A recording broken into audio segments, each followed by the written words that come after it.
எனக்கு ஐப்பசி 27 தேதியில செய்யலையா? ஐப்பசி தேதி கொடுத்துச்சு இந்த வருஷம்.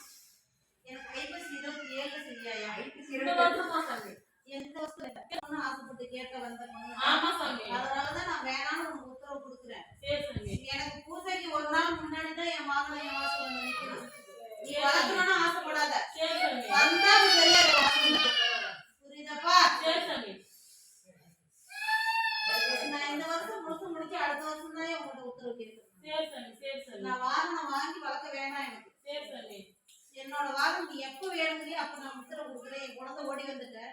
அதனால நான் உறுதி கொடுக்குறேன். அடுத்த வருஷம் ஐப்பசியில 27ஆம் தேதிக்கு நான் உத்தரவு கொடுக்குறேன். சரி சாமி. நான் அதே மாதிரி செய்யறேன் சாமி. எனக்கு அதுல உன்னோட செய்ய வேண்டிய சீர்திருத்த வேலையை செஞ்சு செய்யறேன் சாமி. நானு இனிமேல் அந்த வேலையை பாக்குறேன் சாமி. என் மக்களோட போக்குல உட்கார வச்சுட்டு தான் நான் பூசை